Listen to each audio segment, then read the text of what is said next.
이번에 구글 실적 발표 나고 나서 참 많은 생각이 들었습니다. 그러니까 시장에서 어떤 생각들을 하는 건지에 대해서 좀 느낀 게 있는데 그거에 대해서 같이 나눠보도록 하겠습니다. 뭐 많은 사람들은 이렇게 생각할 거예요. 구글이 실적 발표했는데 깜짝 어닝 서프라이즈가 나와도 주가가 떨어지는 게 말이 되냐 이렇게 생각해 보실 수 있는데 어, 그렇긴 합니다. 왜냐하면 지금 예상보다 훨씬 더 많은 순이익을 냈어요. 저번 분기도 그러고 이번 분기도 그랬는데 주가는 오히려 오늘 떨어졌습니다. 이해가 안 가죠? 예상치가 아마 2.89 그랬습니다. 그리고 지금 9달러를 넘겼는데 3배가 넘게 잘 나왔어요. 예상보다. 말도 안 되는 일이거든요. 그거는 애널리스트들이 얼마나 예상을 못한 일이냐 뭐 이렇게 말할 수도 있겠지만 저번에도 예상치보다 순이익이 2배를 넘게 나왔는데 이때 2배 넘게 나왔던 이유 중에 하나가 뭐냐면은 엔스로픽이랑 뭐 이제 이런 것도 있잖아요. 비상장 지분 투자 차익으로 인한 부분이 거의 절반 가까이가 됐었습니다. 그렇기 때문에 실제로 번 돈은 이런 내역이었던 거고 이번에도 뭐 자기들이 회사로 영업으로 번 돈이 아니라 투자로 인한 것들, 미실현 이익 이런 것들에 대한 반영이 들어갔을 수도 있는 거고요. 근데 그거를 외에도 영업이익을 따로 까봤더니 굉장히 좋았어요. 그래서 그런데도 불구하고 어쨌든 이게 안 따라주더라라는 점에서 좀 놀랐다. 클라우드 매출이 전년 대비 82% 증가했습니다. 세전 이익이 211% 증가했어요. 그 얘기는 뭐냐면 클라우드 쪽에서 폭발적인 성장을 보여주고 있다는 거고 클라우드가 뭡니까? AI 데이터 센터잖아요. 지어서 파는데 문제가 없다. 돈을 잘 벌고 있다라는 뜻이기 때문에 빅테크 입장에서는 계속 꼬꼬꼬 투자하자 이렇게 갈 수도 있다라는 거죠. 그러니까 시장에서 우려하는 거는 야 돈이 안 되는 거를 왜 자꾸 비싸게 짓는 거야 라는 건데 봐봐 돈 버는 거 봤지? 그러면 투자하는 거 맞지? 자 그러면은 투자에 있는 것들 HBM 뭐 가격 비싸다 하더라도 사는 게 맞지? 이런 식으로 연결고리가 돼 가는 거죠. 근데 이제 제일 문제는 AI 데이터 센터를 사주는 고객의 실질적으로 탑2 절반을 차지하는 2가 누구냐면 엔스로픽이랑 오픈 AI예요. 이 둘이 돈을 잘 버냐에 대해서는 아직 알 수가 없어요. 왜냐하면 비상장이기 때문에. 이 둘에 대해서 알 수가 없지만 그 뒷단에 있는 그런 계열들은 다 문제가 아직은 없더라. 그래서 시장에서는 어떤 두려움과 공포로 떨어졌던 거고 숫자상으로는 큰 문제는 없다 하더라. 이게 지금 딜레마라는 거죠. 근데 뭔가 쎄해. 자꾸 미래가 자꾸 안 좋아. 아슬아슬해 보여. 뭔가 자꾸 안 좋다는데 이게 이제 공포 심리적인 거고 숫자로 찍히는 백미러는 다 문제가 없습니다. 현재까지 나왔던 것들은. 이런 것들의 싸움이 지금 주식 싸움이다. 보시면 될 것 같아요. 실적 요약을 해보면은 매출도 엄청 잘 나왔습니다. 전년 대비 24% 증가했고요. 그런데 뭐 예상보다는 막 엄청나게 막 이런 정도는 아니었고 영업이익이 전년 대비 30% 증가했고 영업이익률도 34% 올라갔고 순이익도 295% 증가했죠. 그러니까 한마디로 뭐냐면 매출이 이렇게 크게 증가한 게 아닌데 영업이익이 영업이익이나 이런 거 봤을 때 순이익만 크게 증가했다는 거는 아마 투자분에 대한 이익이 많이 들어갔을 것이다. 그래서 실제로 지금 주식 투자자들이 원하는 그런 건 아니죠. 비상장 가치가 오른 거는 결국 비상장 가치가 떨어지면 같이 떨어지는 거잖아요. 그거 말고 구글이라는 애들이 진짜로 영업해서 버는 돈에 대한 것만 관심을 좀 가지고 있는 게 아닌가 이렇게 볼 수 있고요. 그래서 뭐 희석 올라갔다 해도 그런 거고 지금 시장에서 제일 안 좋아하는 거는 잉여현금 흐름입니다. 이거 뭐 자유현금 흐름 이렇게도 부르는데 이게 처음으로 마이너스로 돌아갔어요. 이 얘기는 뭐냐면 실제로는 회사에서 현금이 빠져나가고 있다는 겁니다. 자 그럼 이게 빠져나가고 있으니까 어떻게 됩니까? 결국은 또 회사채 발행해야 되고 유상증자를 해야 된다는 거죠. 돈을 잘 벌지만 잘 벌어서 투자를 크게 늘렸기 때문에 그 크게 늘린 거에 대한 만큼 벌어들이지는 못하고 있다. 물론 이제 다음 분기 때에서는 다시 또 버는 돈이 더 많아져가지고 맞출 수도 있겠죠. 그러니까 순이익이 늘어나봤자 미실현 이익이기 때문에 캐시로 들어오는 게 아닙니다. 그냥 장부상 이익이에요.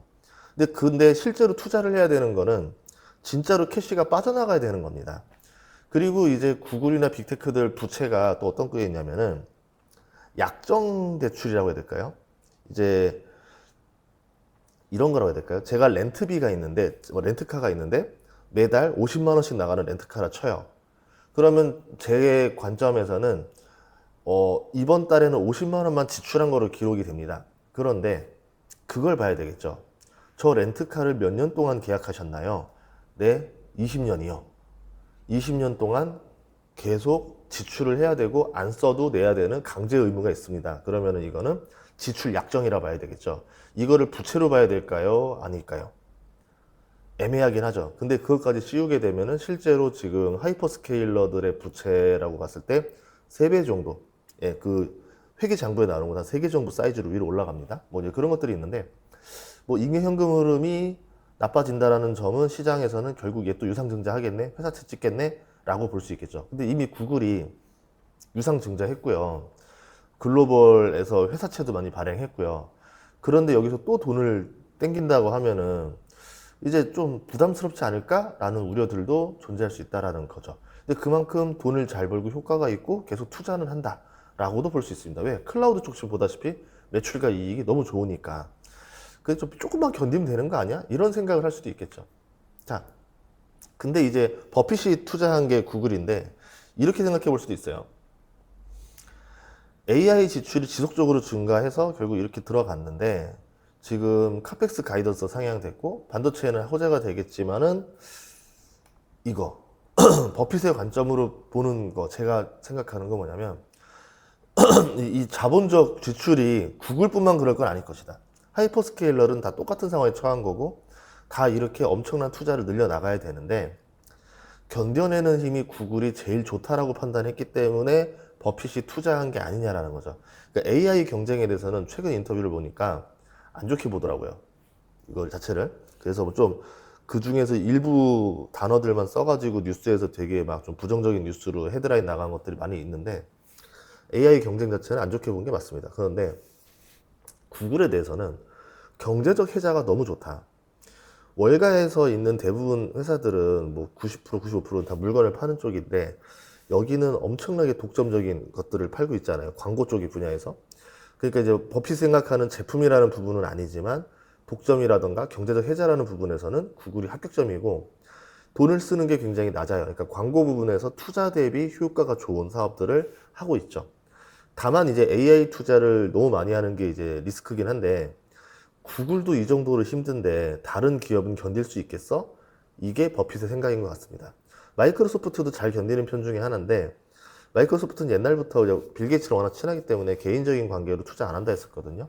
이렇게 볼 수 있고 지금 PER, 2년 뒤에 PER을 20배 정도로 보고 있습니다. 그러니까 주가가 이렇게 올랐는데도 불구하고도 이익이 워낙 빠르게 늘기 때문에 뭐 예, 향후 전망, 지금 현재 PER까지 계산하더라도 구글을 고평가라고 부르기 좀 애매해요. 그래서 빅테크 투자자들 중에서 가장 보수적인 투자자들이 구글 투자자입니다.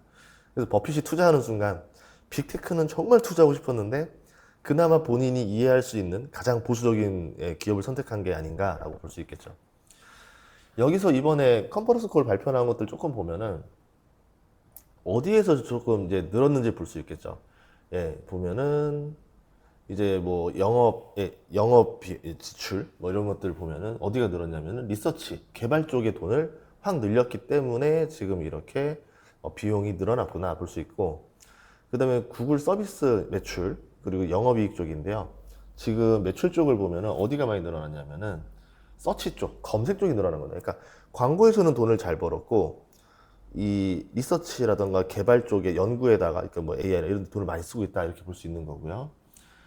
그 외에는 예, 다른 것들은 유튜브 쪽은 13% 성장 무난하게 잘하고 있는 것 같습니다. 그리고 클라우드 쪽 매출인데 어마어마하게 늘었죠. 예, 전년 대비 82% 늘어난 걸 보여줬고 예, 그 1년 대비 거의 더블 예, 가까이 올라가는 걸 보여줬고 영업이익도 보면은 전년 대비 어마어마하게 올라간 거를 보여주고 있습니다. 영업이익 영업이익률도 35.6으로 이제 구글 클라우드가 완전히 자리를 잡았다 이렇게 볼 수 있겠죠. 이런 식으로 클라우드 쪽 시장 괜찮아요. 돈 잘 벌려고 하니까 투자를 계속 해도 되는 거 아니에요? 라고 갈 수 있는 거죠. 근데 지금 자본 지출을 보면은 이게 지금 분기마다 올라가는 금액입니다. 작년 3분기까지는 구글 지출에 대해서 의심을 안 했어요. 돈 별로 투자 안 하네? 아마 버핏이 투자할 때쯤에도 요 정도였을 겁니다. 그런데 갑자기 깍꿍하면서 이제 투자금을 확 늘려나가는데 이제 말도 안 되게 늘려나가기 시작하잖아요. 그러면 지금 1년 전 대비 지금 투자 금액이 두 배로 늘어났습니다. 근데 분기별로 이렇게 올라가면은 다음 분기는 더 올라가겠죠? 다음 분기 더 올라가는데 이거 감당 가능하느냐?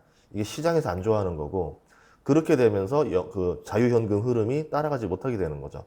FCF가 잉여현금 흐름, 이게 이제 마이너스로 돌아서게 된 겁니다.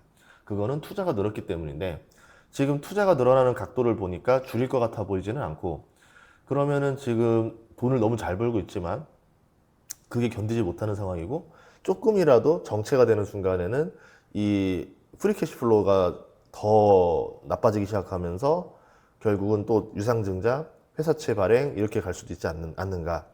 근데 하이퍼스케일에서 가장 그래도 안정적인 사업을 하고 현금 흐름 좋다고 하는 구글이 이 지경인데, 다른 기업은 대체 몇이나 견디겠는가? 아마존, 메타, 오라클은 어쩌겠는가? 라는 고민도 있을 수 있어요. 반대로 또 이제 물건을 팔아야 되는 반도체 기업들한테는 그래도 구글이 투자를 절대 줄이지 않네? 계속 늘리네? 그리고 이 투자 가이던스가 상향됐거든요? 계속 늘려나갈 것 같네라고 하니까 반도체 기업 입장에서는 나쁘지 않게 보는 거죠. 자, 이런 식으로 가는 흐름이다라는 겁니다. 그러면 투자는 어디로 가야 될까요? 제가 한번 잠깐 이제 보여드리고 싶은 데가 있는데, 제가 한번 보여드릴게요. 제가 하나만 이쪽으로 보면은, 네, 여기 있습니다. 지금 오늘 보시면은 시장에서 반도체 기업들 상승 많이 하고 있고, 하락이 눌렸던 기업들 위주로 많이 상승을 하고 있습니다. 그쵸? 쭉쭉쭉 올라가고 있죠? 이런 모습들이 보여주고 있고. 자, 그러면 반도체 기업들 중에 또 좋은 거 없습니까? 라고 하는데, 한국에 있는 기업들은 워낙 많이 아니까, 미국 기업들도 많이 알잖아요. 근데 대형주들은 많이 아시는데, 한 10조 이하의 중형주? 이런 것들은 모르는 경우가 많더라고요. 그래서 그런 경우들은 조금 알아내려면 공부를 좀 해야 되고, 시킹 알파 활용하셔도 좋고, 그 알파픽스를 활용하셔도 좋습니다. 알파픽스 같은 경우는 최근에 어떤 게 하나 있었냐면은, 여기는 웨비나를 또 해요. 그래서 웨비나를 한 번씩 보면 또 좋은데, 계속 이번 며칠 전에 웨비나 했었거든요. 14일날. 그때 쭉 들어보니까 반도체 전공정 소재 기업을 되게 얘기하더라고요. 뭐 명칭은 말하지 않겠습니다. 궁금하신 분들은 이제 가입해서 보셔도 좋을 것 같고, 이제 이 전공정 소재 쪽에서 어느 기업으로 들어가고 앞으로 반도체 쪽이 이렇게 늘어나면은 그 관련 기업들이 있죠. 근데 이 기업이 납품하는 소재가 또 있어요. 근데 이 기업은 대부분의 매출이 이 전공정 관련 기업 두 군데에 다 쏠려 있습니다. 그럼 반도체가 늘어나는 그 증가분, 그 가동률 증가분에 대한 거를 이 소재는 엄청나게 더 먹을 수 있겠죠. 보통 소재가 마진이 더 좋으니까. 이런 기업들을 찾아낸다던가. 근데 한국에서는 이런 기업들 찾아내기 쉽지 않거든요. 그래서 이렇게 한 번씩 웨비나를 통해서 좋은 정보를 듣는 방법도 있다라고 정리하도록 하겠습니다. 구글 발표를 봤는데 구글조차도 이렇다고 라고 이제 들었고, 다음 주에 더 많이 이제 줄줄이 있잖아요. 테슬라도 이번에 안 좋았었고. 그래서 빅테크들 실적은 계속 봐야 될 것 같고, 삼성전자, 하이닉스도 다음 주에 있는 거 다 봐야 될 것 같고, 그래서 이번 주는 우리가 눈여겨봐야 될 것 같고, 변동성은 쉽지 않을 것 같다. 이 변동성에서 살아남는 거는 쌀 때 사고 비쌀 때는 멈추고, 쌀 때는 사고 비쌀 때는 쉬고, 이렇게 가는 전략이 그나마 낫지 않겠나라고 하면서 마무리하도록 하겠습니다. 네, 투자 잘 하시고요. 앞으로도 계속 화이팅입니다. 고맙습니다.